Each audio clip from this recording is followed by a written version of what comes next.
জয়গুরু জয়গুরু জয়গুরু। আজ আমি ঠাকুরের গ্রন্থ শতরূপে অপরূপ নিগমানন্দের ৩য় খণ্ড থেকে একটু অংশ পাঠ করব। আজকে আমার পাঠের বিষয়বস্তু হল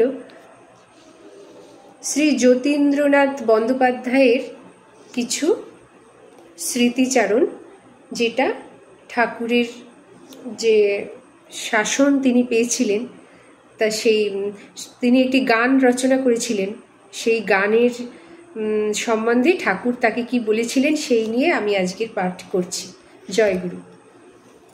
1341 সনের পৌষ মাসে মঠের ভক্ত সম্মেলনীতে ঠাকুর তাহার দেহত্যাগের অভিনয় করিয়েছিলেন। অভিনয়ের পর 1 বৎসরের মধ্যেই যে তাহা সত্যে পরিণত হইবে তখন তাহা কে বুঝিতে পারিয়াছিল। অনেকের পক্ষে ওই অভিনয় দর্শনই শেষ দর্শন রূপ হইয়াছিল। ওই সম্মিলনীতে আমার সম্বন্ধে একটি বিশেষ ঘটনা ছিল, সেই ঘটনাটি এবার বলছি। 8ই পৌষ সোমবার সন্ধ্যারতির পর আসন বারান্দায় আমি একটি গান গাহিয়াছিলাম। গানটি হলো, গুরু কবে দেখা পাবো মার, এইভাবে কি ভবে বৃথার দিন যাবে, কাটিবে নাকি মোর মায়ার বিকার, তোমার মতো গুরু পেয়েও আমার ঘুচিল না হায় মোহ অন্ধকার, আর ডাকিতে পারি না কাঁদিতে পারি না, ক্রমে অঙ্গ আমার হতেছে অসাড়, আমার যদি গুরু নাহি অধিকার, তুমি তো করেছ পরম ঈশ্বর, তবে কেন বলো আর থাকিব আর বসে, ছেলেকে কাঁদিতে কি ফল তোমার, ছেলেকে কাঁদায় কি ফল তোমার। এই গানটি যতীন্দ্রমোহন বন্দ্যোপাধ্যায় আসন বারান্দায় ঠাকুরের সন্ধ্যারতির পর করেছিলেন। তো তখন সকলের প্রণামান্তে ঠাকুর রুদ্রমূর্তিতে আমাকে ডাকিলেন, যতীন এদিকে এসো। আমি ঠাকুরের নিকট যাইয়া অপরাধীর ন্যায় একপাশে দাঁড়াইলাম।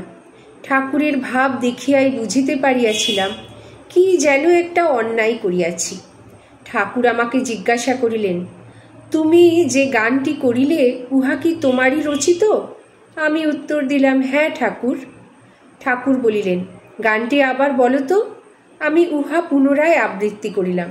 ঠাকুর প্রজ্ঞানন্দদার দিকে চাহিয়া বলিলেন, তোমরা গানটির সমালোচনা করো, মানে গানটির কি ভুল বা কি সেটা ঠাকুর সবাইকে বললেন যে সমালোচনা করো।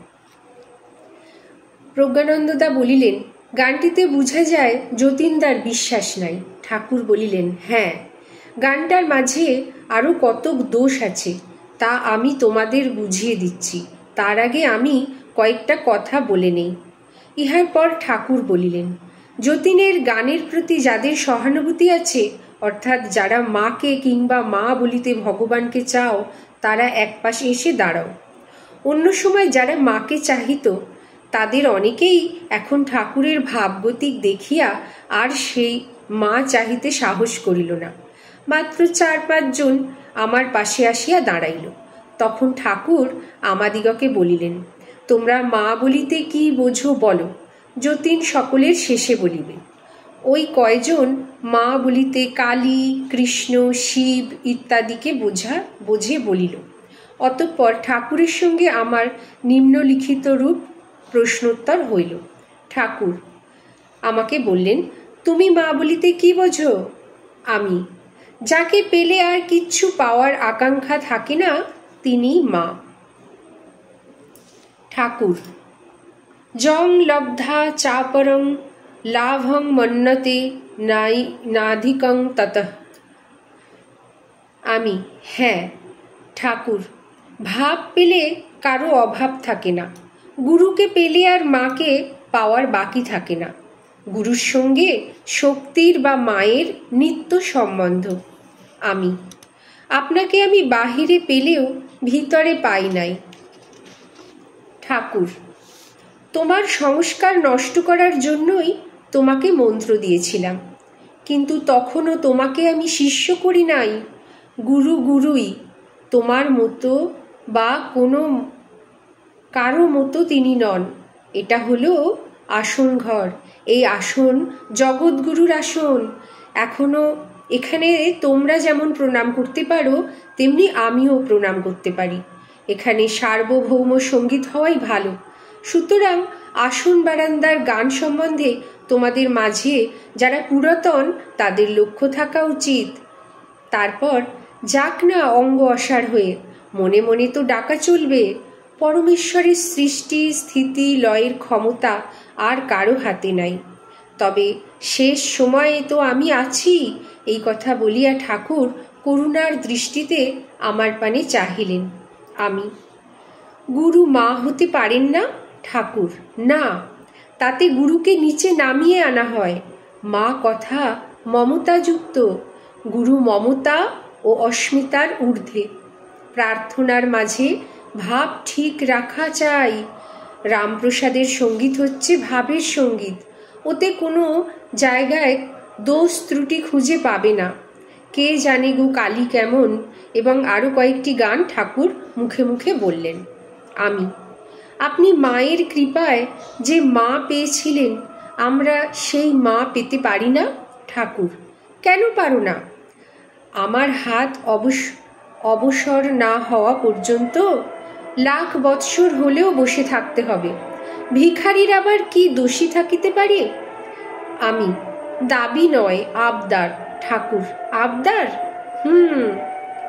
এই সময় আবার প্রজ্ঞানন্দদার দিকে মুখ ফিরাইয়া ঠাকুর বলিলেন, তোমরা এখন বুঝিতে পারিলে যতীনের গানটার মাঝে দুটো জায়গাতে দোষ রয়েছে। গুরু কবে দেখা পাবো মার, আর তোমার মতো গুরু পেয়ে।